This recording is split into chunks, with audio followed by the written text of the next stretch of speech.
नमस्कार, मैं हूं शुभम मिश्रा और आप देख रहे हैं ज्वार झारखंड। चलिए करते हैं बुलेटिन की शुरुआत। और झारखंड में बंद खदान में हादसे नहीं थम रहे हैं। आज फिर बंद खदान में लोगों की जान फंस गई। लोहा चोरी करने के दौरान खदान धंस गई। सवाल है कि बंद खदान से लोहे की तस्करी आखिर कैसे हो रही है। बंद खदान में फिर फंसी जान। बंद खदान में लोहे की तस्करी।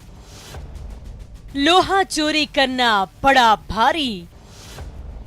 लोहा काटने के दौरान धंसी खदान।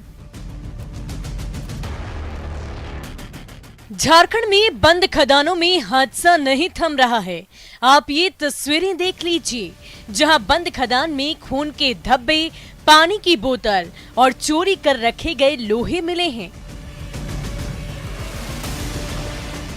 दरअसल सीसीएल की कथारा रेंज की खदान में लोहा चोरी करने के दौरान खदान धंस गई। हालांकि भूमिगत कोयला खदान में 4 लोगों के दबे होने की सूचना पर सीसीएल को रेस्क्यू टीम ने बंद खदान में जाकर पड़ताल की तो वहां कोई नहीं मिला। प्रशासन का दावा है कि हादसे में एक शख्स घायल हुआ। ऐसी सूचना प्राप्त हुई कि 5 नंबर भूमिगत खदान में जो सीसीएल का है बंद है। इसमें कुछ अज्ञात लोगों द्वारा अंदर जाकर लोहा काटने की बात प्रकाश में आई और लोहा काटने के क्रम में ही कुछ लोग जख्मी होने की सूचना है। इस सूचना पर हम लोग यहाँ पर आए हैं और विशेष राहत टीम के साथ अंदर खोजबीन करके प्रयास कर रहे हैं कि क्या कितने लोग हैं नहीं है, क्या बात है। क्योंकि कुछ लोग अंदर काटने गए थे और उसमें कुछ जख्मी हुए तो अभी भौतिक रूप से देखने से कुछ पता नहीं चल पा रहा है। विशेष टीम अंदर घुसाएंगे, उसके बाद विशेष बताएगा। बताया जा रहा है कि खदान में लोहा माफिया स्थानीय लोगों से लोहे की कटिंग कराकर उसे फैक्ट्रियों में ले जाकर बेचने का काम करते हैं। लोग इस भूमिगत खदान में लोहे की कटिंग करने गए थे। पुलिस ने भी माना है कि चोर भीतर लोहा चोरी करने के मकसद से घुसे थे। लेकिन बड़ा सवाल है कि सीसीएल के बंद खदान से लोहे की तस्करी कैसे हो रही है।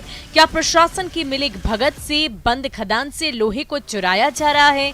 लोहा माफिया चंद पैसों के लिए गरीबों की जान से खिलवाड़ क्यों कर रहे हैं?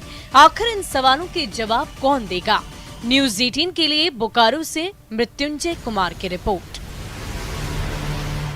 और गुमला में डायन बिसाही के शक में हत्या का दौर लगातार जारी है। चैनपुर में डबल मर्डर से सनसनी फैल गई।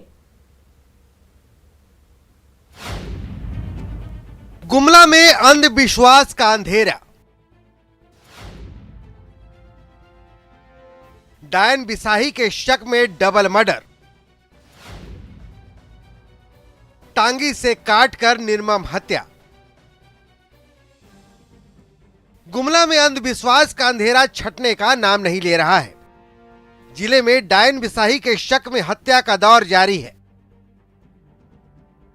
घटना चैनपुर प्रखंड के बुकमा भगत टोली की है, जहां एक महिला ने अपने ही रिश्तेदार और उसकी पत्नी की टांगी से काटकर हत्या कर दी। वहीं हत्या करने के बाद आरोपी ने थाने में सरेंडर करते हुए अपना गुनाह भी स्वीकार कर लिया। आरोपी महिला के मुताबिक उसके बच्चे काफी दिनों से बीमार चल रहे थे और उसे शक था कि उसके भैंसुर और उसकी पत्नी ने ही डायन बिसाही कर उसके बच्चे को बीमार कर दिया।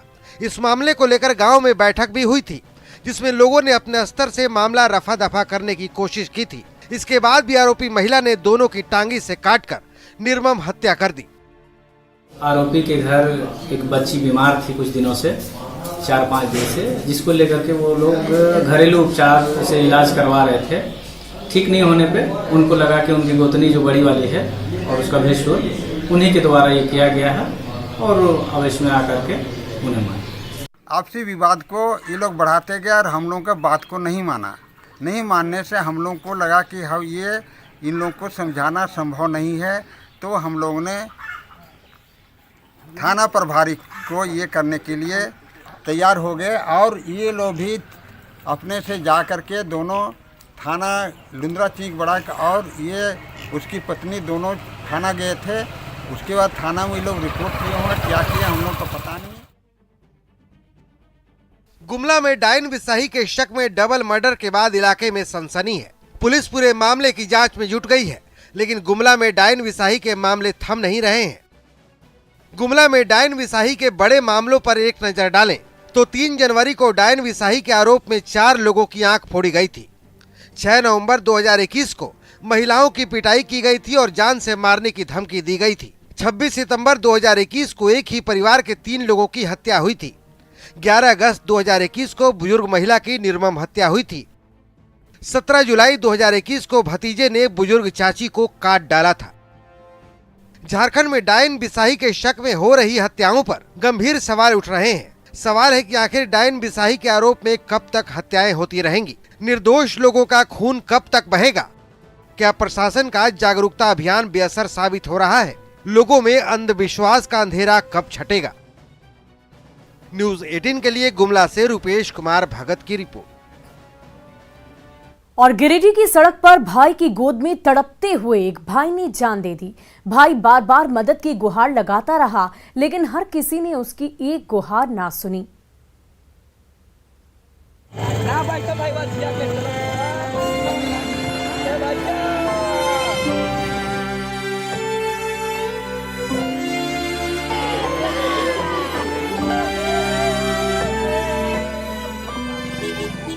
कोई तो सुन लो, 1 मिनट रुक जाओ, मेरे भाई को बचा लो। गोद में तड़पते जख्मी भाई को लिए ये भाई मदद की गुहार लगाता रहा, हर किसी से हाथ जोड़ता रहा, लेकिन करुण पुकार को हर किसी ने अनसुनी कर दी।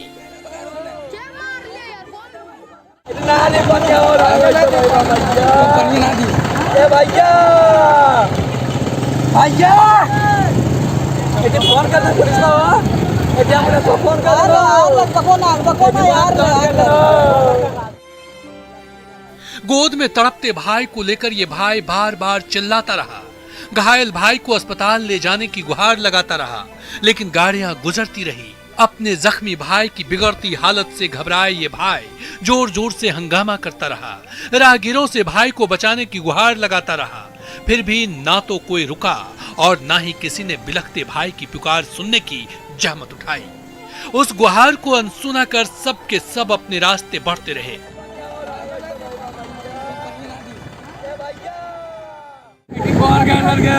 क्या मारल का भैया भैया ये कौन गणीला मार कौन गणी मु ई बरखाव ये मार भैया। ये वायरल वीडियो है जमुआ के गांडो गांव का। बाइक पर सवार दोनों भाई इसी सड़क से गुजर रहे थे, तभी किसी गाड़ी ने बाइक को टक्कर मार दी। हादसे में घायल भाई को गोद में लेकर ये भाई सबसे गुहार लगाता रहा, अस्पताल ले जाने की अपील करता रहा, लेकिन कोई गाड़ी नहीं रुकी। कई घंटों बाद घायल भाई को अस्पताल ले जाया जा सका, लेकिन तब तक उसकी मौत हो चुकी थी। ये कहाँ से जा रहे थे, किधर जा रहे थे? ये चंदौली दुलिया क्रम से आ रहे थे, शादी समारोह से। शादी समारोह से आ रहे थे, घर आ रहे थे? घर आ रहे थे। उसी बीच टक्कर हो गया गांडो के पास? उसी क्रम में से। गिरिडीह की इस सड़क पर दम तोड़ रहे अपने भाई की हालत देखकर ये भाई बार बार पुकारता रहा, हर किसी से मदद की गुहार लगाता रहा। इस सड़क से गुजर रहे हर राहगीर के कानों में इस भाई की करुण पुकार पहुंची, लेकिन ना इंसानियत बची और ना ही ये भाई। एजाज अहमद, न्यूज़ 18, गिरिडीह। और राज्यपाल ने पश्चिमी सिंहभूम जिला के बंदगांव थाना क्षेत्र में नाबालिग के साथ दुष्कर्म की घटना पर संज्ञान लिया। नाबालिग का पिता करीब 30 घंटे थाने में आवेदन लेकर बैठा रहा, लेकिन थानेदार ने प्राथमिकी दर्ज नहीं की।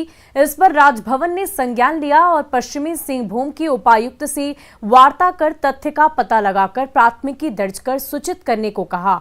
वहीं राज्यपाल द्वारा संज्ञान लेने पर सियासत शुरू हो गई है। बीजेपी का कहना है कि ये दुर्भाग्यपूर्ण है कि दुष्कर्म पीड़िता के पिता 30 घंटे तक थाने में बैठे रहे, उसके बाद राजभवन के संज्ञान पर जाकर मामला दर्ज हुआ तो जेएमएम और कांग्रेस सरकार के बचाव में उतर आए।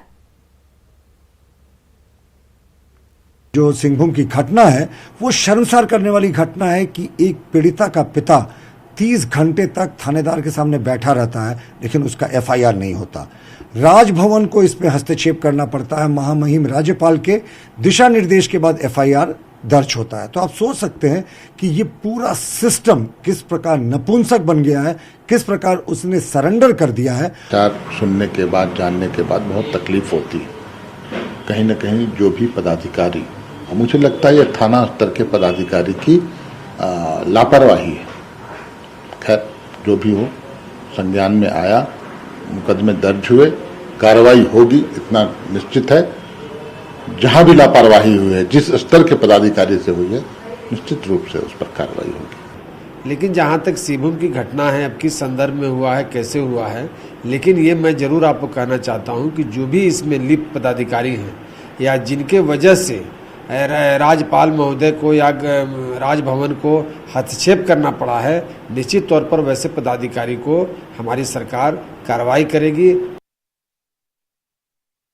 और खबर लोहरदगा से है, जहां बुलबुल के जंगल में आईडी ब्लास्ट की चपेट में आने से महिला की मौत हो गई। बताया जा रहा है कि महिला महुआ चुनने के लिए जंगल पहुंची थी, जहां प्रेशर आईडी के ऊपर महिला का पैर आ गया। ब्लास्ट में महिला की मौत हो गई है। भाकपा माओवादी के नक्सलियों ने जंगल में प्रेशर आईडी प्लांट किया था। फिलहाल पुलिस मामले की तफ्तीश कर रही है। तो लोहरदगा से आपको ये बड़ी खबर बता रहे हैं, जहां महुआ चुनने के लिए महिला जंगल गई थी। प्रेशर आईडी ब्लास्ट होने से महिला की मौत हो गई।